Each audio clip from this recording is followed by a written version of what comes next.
36일차 마태복음 12장. 그 무렵 어느 안식일에 예수께서 제자들과 함께 밀밭 사이를 지나가게 되었다. 그런데 제자들이 배가 고파 밀 이삭을 잘라 손으로 비벼 먹었다. 때마침 이것을 본 바리새파 사람들이 예수께 따졌다. 보시오, 당신의 제자들은 율법을 어기고 있어 안식일에 이삭을 잘라 먹다니 그게 될 말이오? 예수께서 그들에게 대답하셨다. 당신들은 다윗과 그 일행이 굶주렸을 때 행한 일을 읽어보지도 못하였소. 그들은 율법에 어긋나는 줄 알면서도 성전에 들어가 제사장들만 먹게 되어 있는 제단의 빵을 먹지 않았소. 또 모세의 율법을 보면 성전 안에서는 제사장들이 안식일을 어겨도 죄가 되지 않는다고 되어 있어. 내가 진정으로 당신들에게 말하겠소. 성전보다 더 큰 이가 여기에 있어. 내가 바라는 것은 제사가 아니라 자비다 라는 성경 구절의 뜻을 너희가 제대로 알았더라면 이렇듯 죄 없는 사람을 죄인으로 몰지는 않았을 것이요. 인자가 바로 안식일의 주인이요. 예수께서 그곳을 떠나 유대인들의 회당으로 들어가셨다. 그런데 회당 안에서 한 손 쪽이 오그라든 사람을 보셨다. 그때 바리새파 사람들이 예수를 고발할 구실을 찾으려고 안식일에 병을 고쳐주는 것이 옳은 일이요? 하고 물었다. 예수께서 대답하셨다. 만일 당신들에게 양이 한 마리 있는데 그 양이 안식일에 구덩이에 빠졌다면 당신들은 어떻게 하겠소? 안식일이라고 해서 그 양을 그대로 내버려 두겠소? 당연히 그 양을 구덩이에서 건져 올리지 않겠소? 그런데 사람이 양보다 얼마나 더 귀하오. 그러니 안식일에 선한 일을 하는 것이 100번 옳소. 그러고 나서 예수께서는 손이 오그라든 사람에게 당신의 손을 펴시오 하고 말씀하셨다. 그 환자가 손을 펴자 그의 오그라든 손이 다른 쪽의 성한 손과 같이 온전해졌다. 그러자 바리새파 사람들은 회당 바깥으로 나가서 어떻게 하면 예수를 죽일 수 있을까 함께 모의를 했다. 예수께서 그들의 계획을 알아차리고 그곳 회당을 떠나셨다. 그러자 많은 사람들이 예수를 뒤따랐다. 예수께서는 병자들을 고쳐주시면서 자신에 관한 소문을 세상에 퍼뜨리지 말 것을 당부하셨다. 이것은 그분에 관한 이사야의 다음과 같은 예언이 이루어진 것이다. 보라, 나의 종 내가 택한 자, 그는 내가 사랑하는 자라. 내가 나의 영을 그에게 부어주리니 그가 여러 나라의 정의를 선포하리라. 그는 다투지도 않고 잘난 체하지도 않아. 길거리에서는 그의 소리를 들을 수 없으리라. 그는 정의가 승리할 때까지 상한 갈대 같은 나약한 자를 짓누르지 않으며 꺼져가는 심지 같은 가장 작은 자의 희망도 억누르지 않으리라. 그리하여 그의 이름은 온 세상의 희망이 되리라. 그때 사람들이 귀신 들려 눈이 멀고 벙어리가 된 어떤 사람을 예수께 데려왔다. 예수께서 그를 고쳐주시자 그는 눈이 열리고 말문이 트였다. 사람들은 모두 눈이 휘둥그레져서 이 사람이야말로 다윗이 자손이 아닌가 하고 소리쳤다. 그러자 그 말을 듣고 바리새파 사람들은 그가 귀신을 쫓아낼 수 있는 것은 그가 바로 귀신의 두목 바알세불이기 때문이지요 하고 쏘아붙였다. 예수께서 그들의 생각을 아시고 말씀하셨다. 어느 나라든 갈라지면 망하고 도시나 집안도 갈라져서 서로 싸우면 지탱하지 못하오. 생각해 보시오. 사탄이 사탄을 쫓아내면 그 역시 자기 편끼리 싸우는 셈이니 그 나라가 과연 유지되겠소? 당신들 말대로 내가 바알세불의 힘을 빌려 귀신을 쫓아낸다면 당신들의 사람들은 누구의 힘으로 귀신을 쫓아내는 것이오? 그 점이 바로 당신들의 주장이 잘못되었다는 것을 단적으로 드러내는 것이오. 나는 하나님의 성령으로 말미암아 귀신들을 쫓아내고 있어. 그러므로 하나님의 나라가 이미 당신들 가운데 와 있어. 힘센 사람의 집에서 살림살이를 빼앗아가려면 먼저 그 힘센 사람부터 묶어 놓아야 하오. 그렇지 않소? 나와 함께 하지 않는 사람은 나를 반대하는 자이고 나와 함께 사람들을 모으지 않는 자는 내 사람들을 흩어버리는 자요. 그러므로 내가 당신들에게 분명히 말하겠소. 사람이 무슨 죄를 짓든 또는 무슨 모독적인 말을 하든 회개하면 다 용서받을 수 있어. 그러나 성령을 모독하는 죄만은 결코 용서받을 수 없어. 또 누구든지 인자를 거슬러 욕하는 사람은 용서받을 수 있어. 그러나 성령을 거슬러 욕하는 사람은 이 세상에서든 저 세상에서든 결코 용서받지 못할 것이요. 나무는 그 열매를 보면 알 수 있어. 좋은 나무라야 좋은 열매를 맺고 나쁜 나무에는 나쁜 열매가 맺히기 마련이요. 독사의 자식들이요, 당신들같이 악한 인간들이 어떻게 선한 말을 할 수 있겠소? 모든 말은 결국 그 사람의 마음에서 나오는 것이요, 선한 말은 선한 마음에서 나오는 것이고 악한 말은 악한 마음에서 나오는 것이요. 내가 진정으로 당신들에게 말하겠소. 장차 최후의 심판 날에는 당신들이 내뱉은 아무리 사소한 말이라도 다 스스로 책임을 져야 할 것이요. 당신들이 한 말에 따라 옳은 사람으로 인정받기도 하고 혹은 죄인으로 판결받기도 할 것이요. 어느 날 율법 교사와 바리새파 사람들 몇 명이 예수께 와서 기적을 보여달라고 요청했다. 예수께서 그들에게 대답하셨다. 악하고 믿음이 없는 세대가 기적을 보여달라고 요구하지만 예언자 요나에게 일어났던 기적 외에는 보여줄 것이 없소. 요나가 큰 물고기 뱃속에서 사흘 밤낮을 지냈듯이 인자도 땅속에서 사흘 밤낮을 지낼 것이요. 심판날에 니느웨 사람들이 일어나 당신들을 정죄할 것이요. 그들은 요나의 설교를 듣고도 회개하고 하나님께로 돌아왔지만 당신들은 요나보다 더 큰 이가 지금 여기에 있는데도 그를 전혀 믿으려 하지 않았기 때문이요. 심판날에는 남쪽 나라에 살던 스바 여왕도 일어나 당신들을 정죄할 것이요. 그 여왕은 솔로몬의 지혜를 들으려고 먼 땅에서부터 찾아왔지만 당신들은 솔로몬보다 더 큰 이가 여기 있는데도 그를 전혀 믿으려 하지 않았기 때문이요. 더러운 귀신은 사람에게 깃들어 있다가 나오게 되면 물 없는 광야를 돌아다니며 쉴 곳을 찾아 헤맨다오. 그러다가 찾지 못하면 그 귀신은 말하기를 전에 있던 그 사람에게로 되돌아가자 하면서 다시 돌아간다오. 되돌아가서 보니 여전히 비어있을 뿐만 아니라 잘 정리되어 있는 것을 보면 다시 나와서 자기보다 더 악한 다른 7 귀신을 데리고 그 사람 속으로 들어가 함께 산다오. 그러면 그 사람은 이전보다 더욱 비참하게 된다오. 이 악한 세대도 그렇게 될 것이요. 예수께서 사람들에게 여전히 말씀하고 계실 때 예수의 어머니와 형제들이 밖에 와서 기다리면서 예수와 이야기하기를 바랐다. 어떤 사람이 예수께 다가와 선생님의 어머니와 형제들이 선생님과 말하려고 밖에 와 계십니다 하고 전하자 예수께서 물으셨다. 누가 내 어머니이고 누가 내 형제요? 그리고는 손을 내밀어 제자들을 가리키면서 말씀하셨다. 보시오, 이들이 내 어머니이고 내 형제들이요. 하늘에 계신 내 아버지의 뜻대로 사는 사람은 누구든지 내 형제요, 내 자매요, 내 어머니입니다. 13장. 그날 예수께서 집에서 나와 갈릴리 호숫가에 가서 앉으시자 많은 사람들이 예수님 주위에 모여들었다. 예수께서는 배에 올라가 앉으셨고 사람들은 호숫가에 그대로 서 있었다. 그때에 예수께서는 비유를 들어 많은 것들을 말씀해 주셨다. 한 농부가 밭에 나가 씨를 뿌렸습니다. 그런데 어떤 씨들은 길가에 떨어지니 새들이 와서 쪼아 먹었습니다.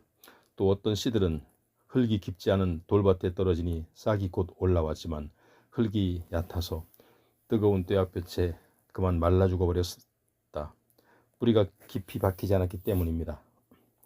또 어떤 씨들은 가시덤불 속에 떨어지니 가시덤불이 무성하게 그 씨들이 자라나지 못하게 막아버렸습니다. 그러나 어떤 씨들은 기름진 좋은 땅에 떨어지니 그 씨들이 잘 자라 100배, 60배, 30배의 열매를 맺었습니다.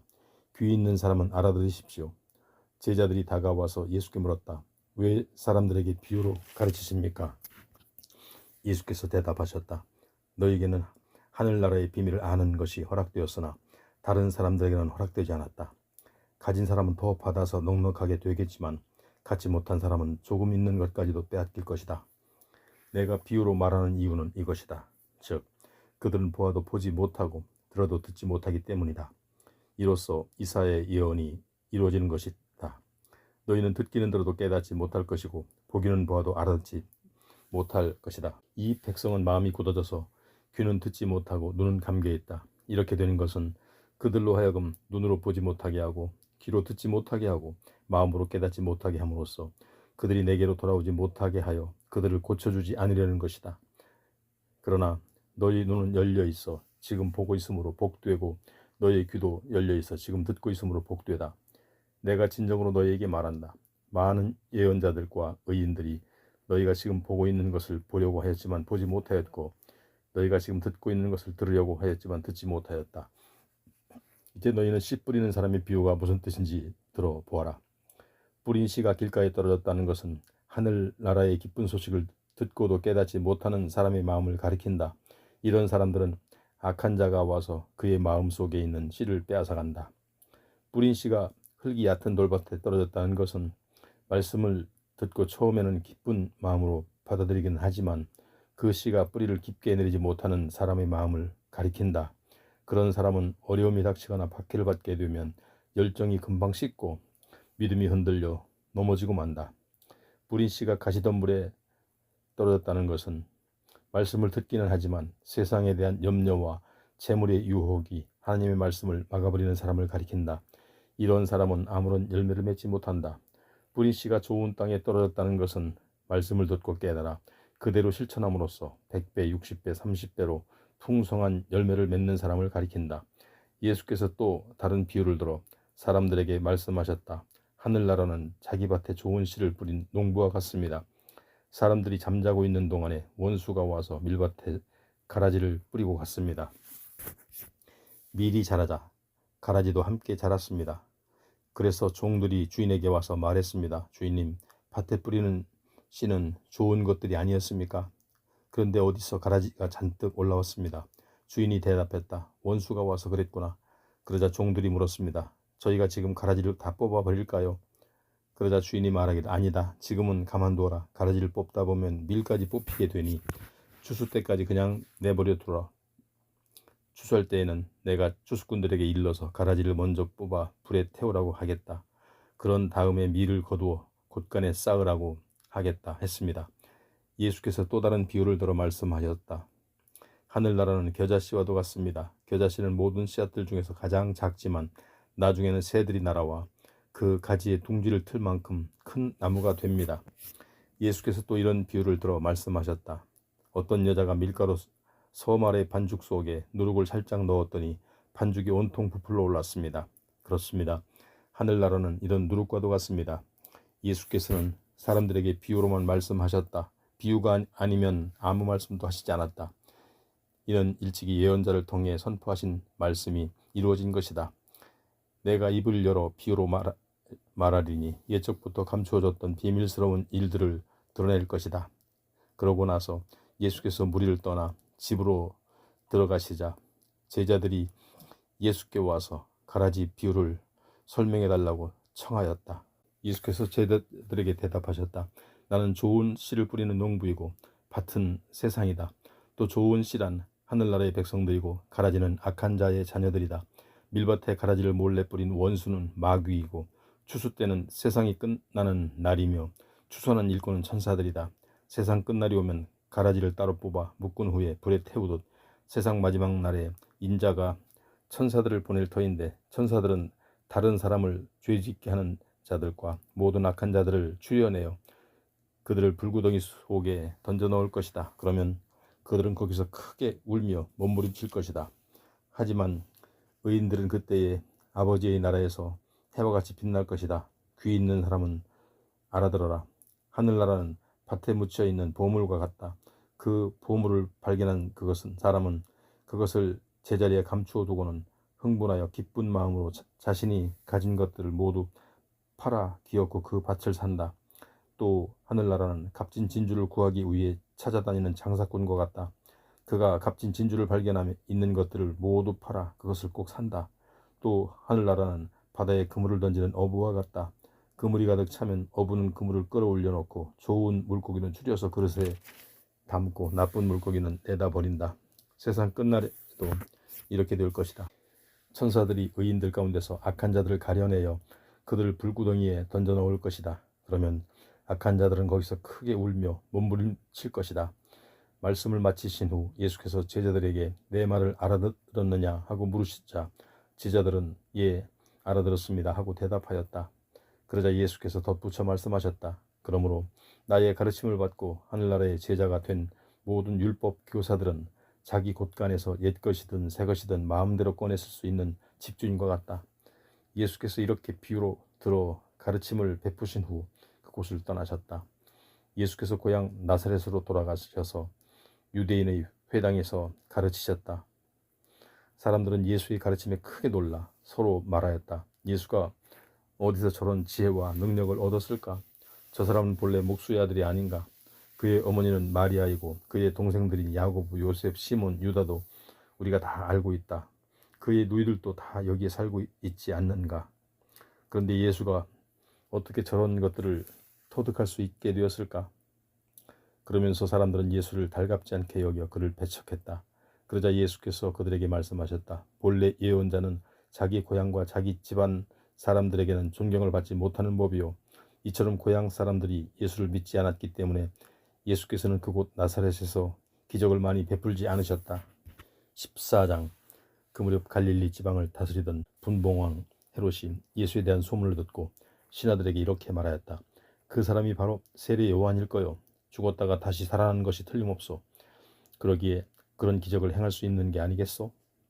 일찍이 헤롯은 자기 이복 동생은 빌립의 아내 헤로디아를 빼앗아 데리고 살고 있었는데 아내 헤로디아의 요구에 응하여 세례 요한을 감옥에 가둔 일이 있었다.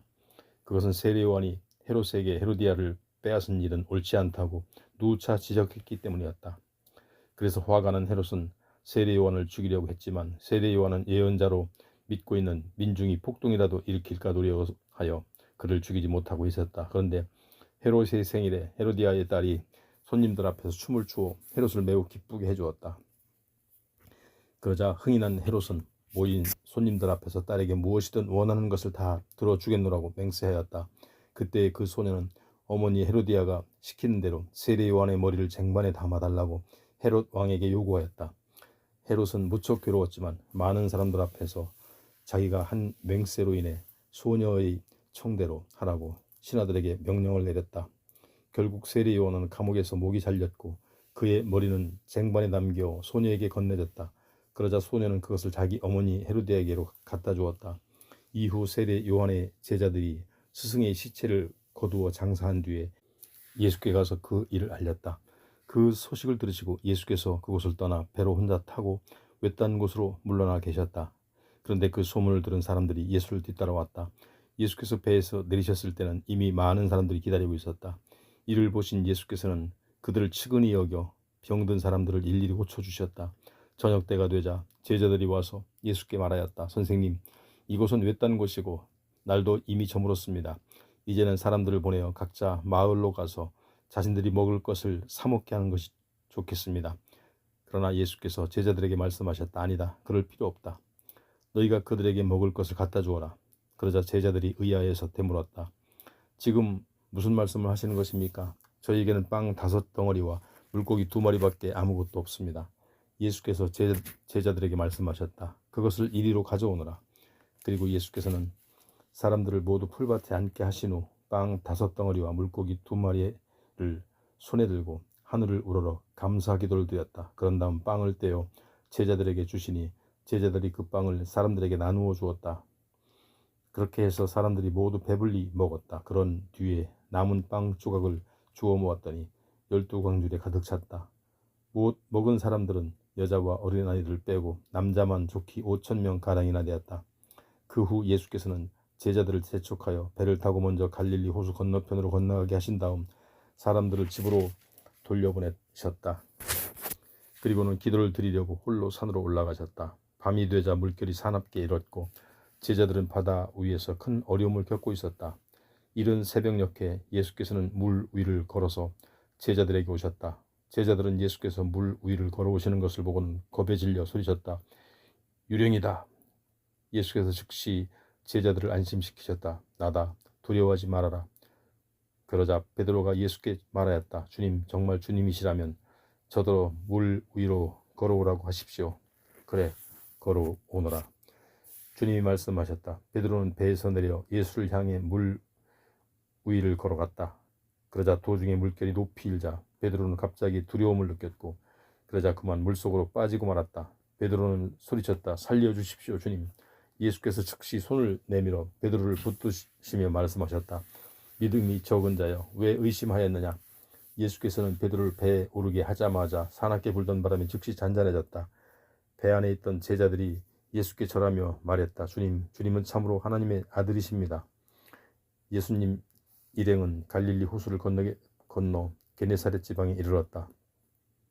그곳 사람들이 예수를 알아보고는 근방에 두루 사람을 보내어 병자들을 예수께 데리고 왔다.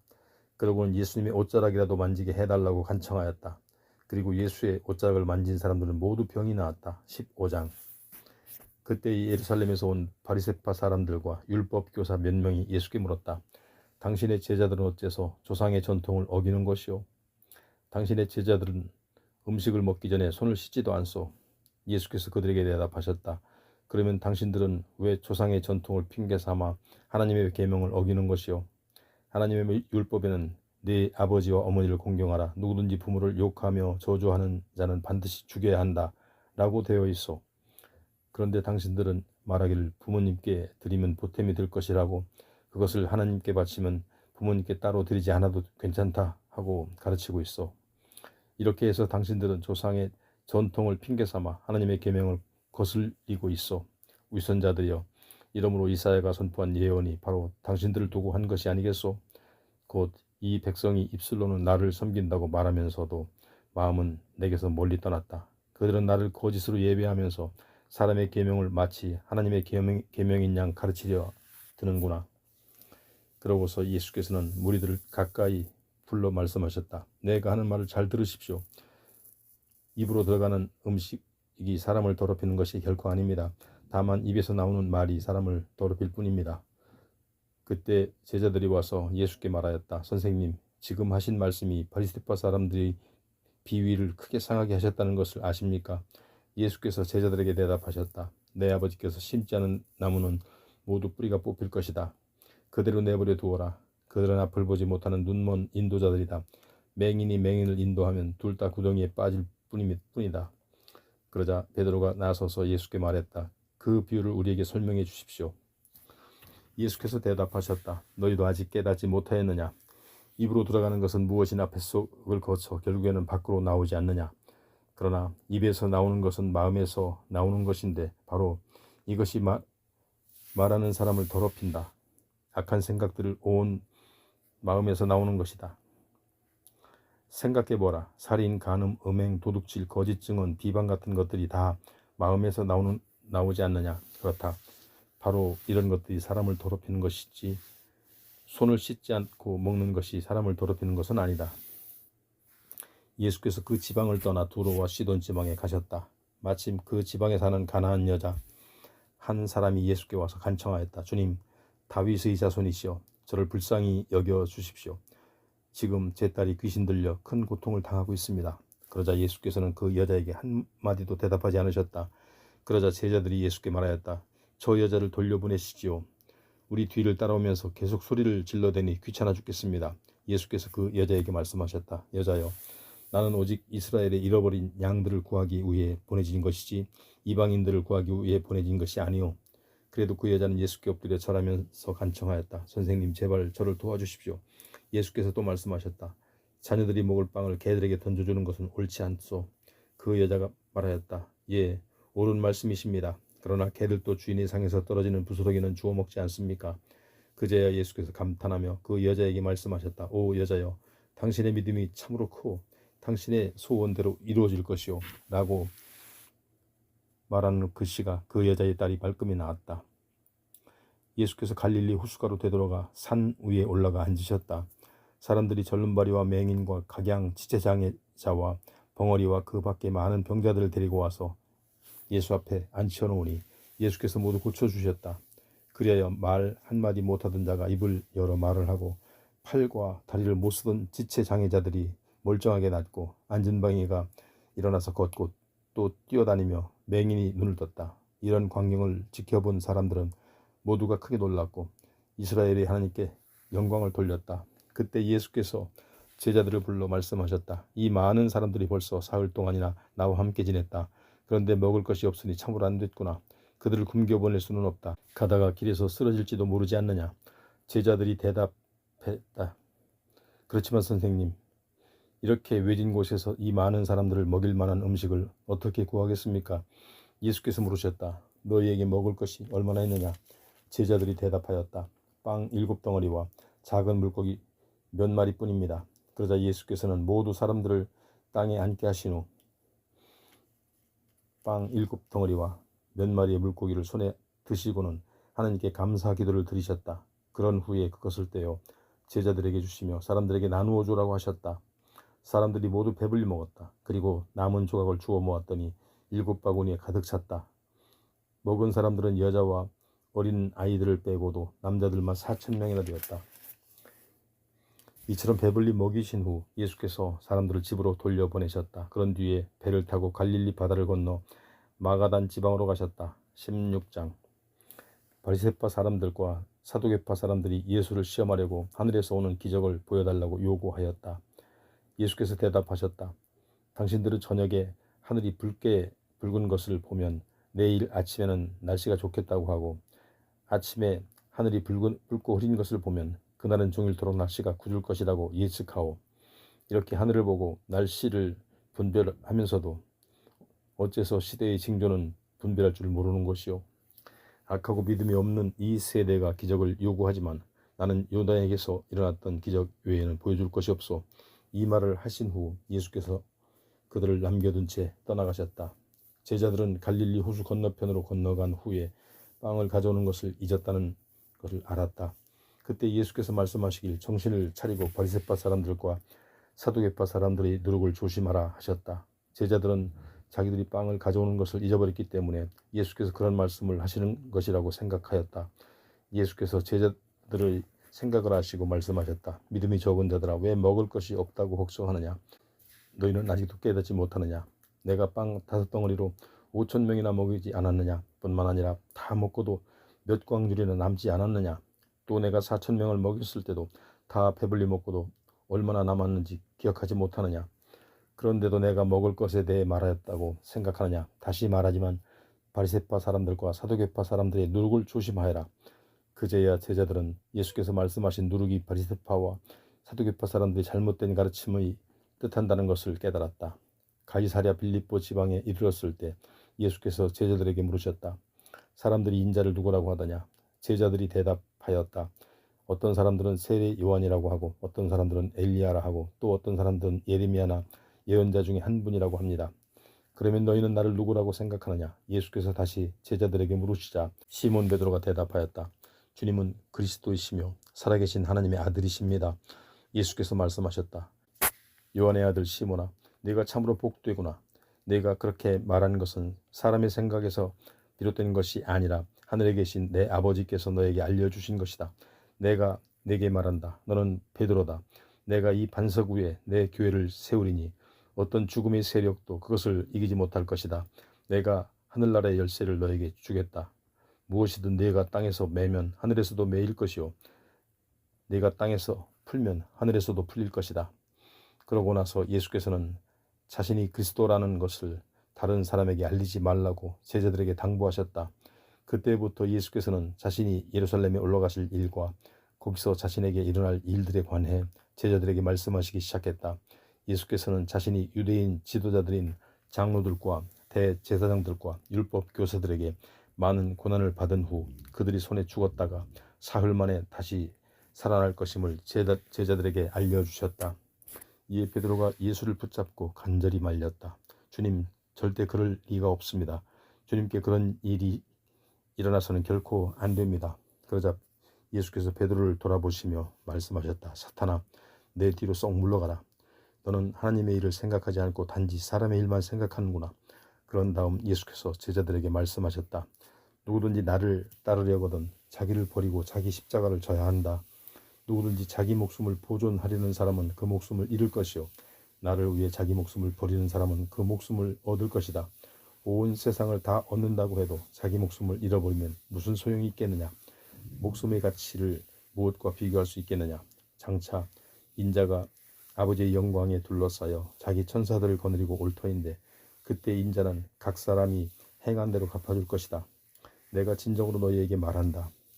여기 서 있는 사람들 중에는 죽기 전에 인자가 자기 나라의 왕으로 오는 것을 볼 사람도 있을 것이다. 17장. 그리고 엿새 후 예수께서 베드로와 야고보와 그의 동생 요한을 따로 데리고 높은 산으로 올라가셨다. 그때 예수의 모습이 제자들이 보는 앞에서 변했다. 얼굴이 해와 같이 빛나고 옷이 빛과 같이 휘어졌다. 그리고 갑자기 모세와 엘리야가 나타나서 예수와 함께 이야기를 나누고 있었다. 그 광경을 보고 베드로가 말하였다. 주님, 여기 있으니 정말로 좋습니다. 주님이 원하신다면 제가 초막 세 채를 지어서 하나는 주께, 하나는 모세에게, 하나는 엘리야에게 드리겠습니다. 베드로의 말이 채 끝나기도 전에 빛나는 구름이 그들을 덮더니 구름 속에서 음성이 들려왔다. 이는 내가 사랑하고 내가 기뻐하는 내 아들이다. 너희는 그의 말을 들어라. 그 음성을 들은 제자들은 너무나 두려워서 얼굴을 땅에 대고 납작 엎드렸다. 예수께서 제자들에게 다가오셔서 손으로 그들을 어루만지시며 말씀하셨다. 일어나라, 두려워 말아라. 제자들이 고개를 들자 거기에는 오직 예수뿐이었다. 다른 두 분은 어디에도 보이지 않았다. 산에서 내려오는 길에 예수께서 제자들에게 당부하셨다. 인자가 죽은 자 가운데서 다시 살아나기 전까지는 지금 본 것을 아무에게도 말하지 말아라. 제자들이 물었다. 왜 율법 교사들은 엘리야가 먼저 와야 한다고 말하는 것입니까? 예수께서 대답하셨다. 그들의 말이 옳다. 엘리야가 먼저 와서 모든 준비를 갖추어 놓아야 한다. 사실 엘리야는 이미 왔다. 그러나 아무도 그를 알아보지 못하고 자기들 마음대로 다루었다. 마찬가지로 인자도 그들의 손에서 고난을 받을 것이다. 그제야 제자들은 예수께서 세례 요한을 두고 그처럼 말씀하신 줄을 깨달았다. 예수와 제자들이 산 아래에 있는 사람들에게로 돌아오자 한 사람이 예수 앞에 무릎을 꿇고 말하였다. 선생님, 부디 제 아들을 불쌍히 여겨 주십시오. 제 아들이 지금 간질병으로 고생하고 있습니다. 그 아이는 가끔 불 속에 뛰어들어가기도 하고 물 속에 빠지기도 합니다. 그래서 그 아이를 선생님의 제자들에게로 데려가 보았지만 그들은 고치지 못했습니다. 그러자 예수께서 말씀하셨다. 아, 믿음이 없고 완고한 세대여. 내가 언제까지 당신들과 함께 있으면서 이런 일을 다 참고 견뎌야 한단 말이오. 그 아이를 내게로 데려오시오. 그 아이를 예수 앞으로 데려왔을 때 예수께서 귀신을 꾸짖자 귀신이 그 아이에게서 떠났다.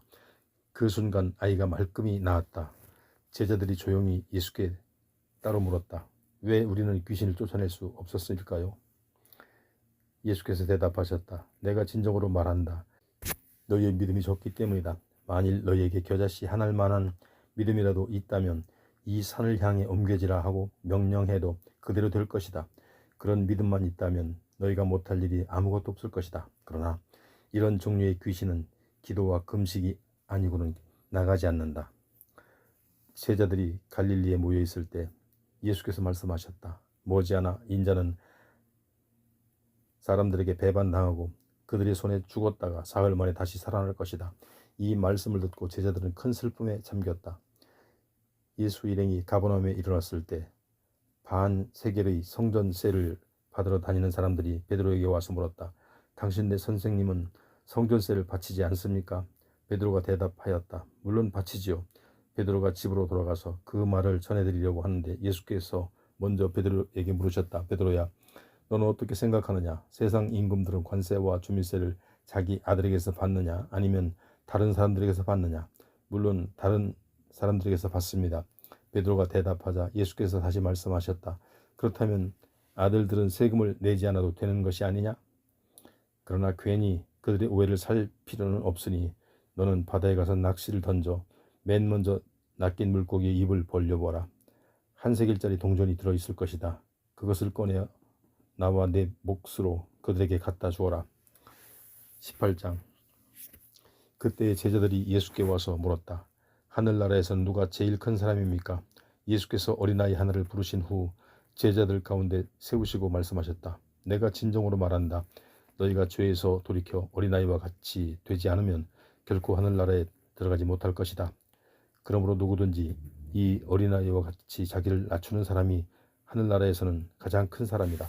또 누구든지 내 이름으로 이런 어린아이 하나를 반겨 맞아주면 그것은 곧 나를 반겨 맞아준 것과 같다. 그러나 나를 믿는 이 작은 사람들 가운데 하나라도 죄짓게 하는 사람은 차라리 자기 목에 큰 맷돌을 달고서 깊은 바닷속으로 자기 몸을 던지는 편이 나을 것이다. 사람들을 죄 가운데로 몰아넣는 일들 때문에 세상은 결국 화를 입을 것이다. 세상에서 그런 일이 없을 수는 없겠지만 남을 죄짓게 하는 그 사람은 큰 벌을 받을 것이다. 그러므로 내 손이나 발이 너를 죄짓게 만들거든 그 손발을 잘라버려라. 그 두 손과 두 발을 멀쩡히 가지고 영원한 지옥불에 들어가는 것보다는 차라리 불구의 몸으로 영원한 생명을 누리는 천국에 들어가는 편이 훨씬 낫다. 너희는 이런 어린아이들 가운데 하나라도 없인 여기지 않도록 조심하여라. 그들의 천사들이 하늘에 계신 내 아버지를 항상 뵙고 있다는 것을 명심하여라. 인자가 온 것은 잃어버린 자들을 구원하기 위함이다. 너희는 어떻게 생각하느냐? 어떤 목자가 양 100마리를 기르고 있는데 그중 한 마리가 길을 잃고 헤맨다면 어떻게 하겠느냐? 99마리를 그대로 두고 잃어버린 양을 찾아 온 들판을 돌아다니지 않겠느냐? 내가 진정으로 너희에게 말한다. 잃어버린 그 양을 찾게 되면 그 목자는 안전하게 있는 99마리의 양들보다 그 한 마리 양 때문에 더욱 기뻐할 것이다. 이와 똑같다. 하늘에 계신 너희 아버지께서는 이 작은 사람들 가운데 하나라도 잃는 것을 원치 않으신다. 어떤 형제가 내게 잘못한 일이 있거든 단 둘이서 만나 그의 잘못을 타일러 주어라. 그 형제가 내 말을 듣고 잘못을 고백하면 너는 형제 하나를 얻은 것이다. 그러나 그 형제가 내 말을 듣지 않거든 한두 사람을 다 데리고 가서 그들로 하여금 증언을 하게 해라. 그 형제가 그들의 말도 듣지 않거든 교회에 알리고 교회의 말조차 듣지 않거든 그를 이방인이나 세리처럼 여겨 더 이상 그와 상대하지 않도록 하라. 내가 진정으로 말한다. 너희가 땅에서 메어놓은 것이 무엇이든지 하늘에서도 메일 것이고 땅에서 풀어놓은 것은 무엇이든지 하늘에서도 풀릴 것이다. 내가 또 진정으로 거듭 말한다. 너희 중에 두 사람이 땅 위에서 마음을 합하여 무엇이든지 구하면 하늘에 계신 내 아버지께서 그들에게 이루어 주실 것이다. 두세 사람이 내 이름으로 모인 그곳에는 나도 그들 중에서 그들과 함께 있다. 그때 베드로가 예수께 와서 물었다. 주님, 형제가 저에게 죄를 저지르면 몇 번이나 그를 용서해 주어야 합니까? 7번까지 용서하면 충분하겠습니까? 예수께서 대답하셨다. 아니다. 7번뿐만 아니라 70번씩 7번까지라도 용서해 주어라. 그러므로 하늘나라는 어떤 왕이 자기 종들과 셈을 맞춰보는 것에 비유할 수 있다. 결산을 하던 중 무려 1만 달란트나 빚진 종이 왕 앞에 끌려왔다. 그 종이 빚을 갚을 돈이 없음을 알자 왕이 그 종에게 명령했다. 네 처자와 네가 가진 것을 다 팔아서 빚을 갚아라. 그 종은 왕 앞에 엎드려 싹싹 빌면서 말했다. 제발 조금만 참아주십시오. 곧 다 갚아드리겠습니다. 왕은 그 종을 가엾게 여겨 그 종을 놓아주고 또 빚까지 모두 없애주었다. 풀려난 그 종은 길을 가다가 자기에게 100데나리온의 빚을 진 사람을 만나게 되었다.